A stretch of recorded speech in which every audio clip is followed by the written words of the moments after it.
চলো বন্ধুরা, দেখো সকাল সকাল চলে এসেছি বাজার। আর বাজার এলে মনটা তো ভালোই লাগে।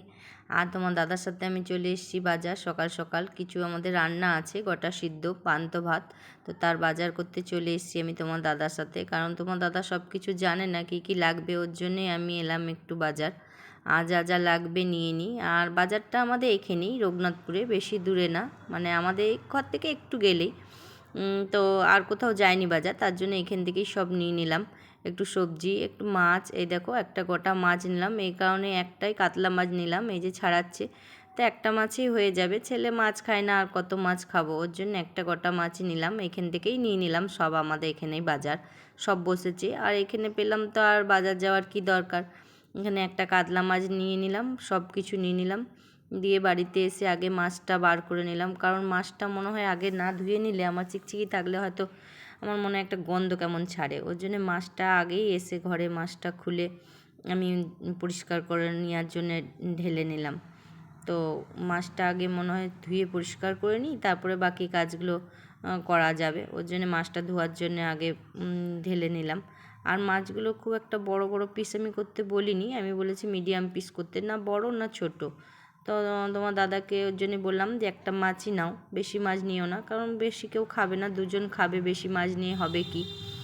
আর মাছটাকে ধুয়ে পরিষ্কার করে নিই। দিয়ে বাকি আরও কী কী এনেছি তোমাদের সাথে সেগুলোও দেখাবো, সব কিছু শেয়ার করব। দেখো, এই দেখো নিয়ে এসেছি, কিছু বাজার করে নিয়ে এসেছি, এগুলো গোটা সিদ্ধ জোগাড় কিছু করে নিলাম, কারণ তাড়াহুড়ো লাগছে। কিছু বাজার নিয়ে এলাম, কিছু তোমার দাদা গেছে, আরও বাজার এখন অনেক বাকি আছে, আনতে গেছে। আমি এগুলো নিয়েই চলে এলাম, কারণ ঘড়িতে অনেক টাইম হলো, 11:30 মতন বাজছে। তো আমাদের রান্না, চান টান করে রান্না বসাতে হয়, আজকে খিচুড়ি খাই।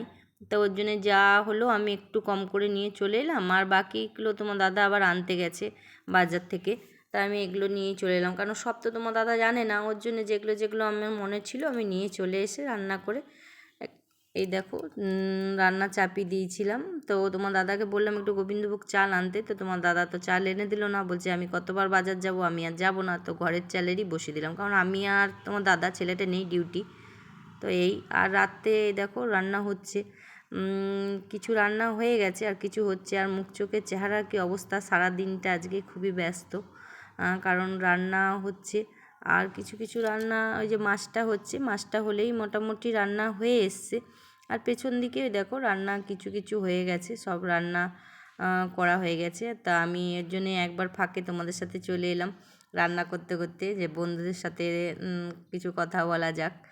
আর নিজের অবস্থাটাও একটু দেখো, কী অবস্থা, সারাদিন কাজ করতে করতে আজকে কী অবস্থা হয়ে গেছে মুখ চোখে। কারো বাড়ি যেতে পারিনি আজকে সেইভাবে, কারোর সাথে সেইভাবে ঘরে যেতে পারিনি, তো মুখের এক খুবই খারাপ অবস্থা। আর রান্না কী কী করেছি দেখাই, এই দেখো রান্না হয়ে গেছে।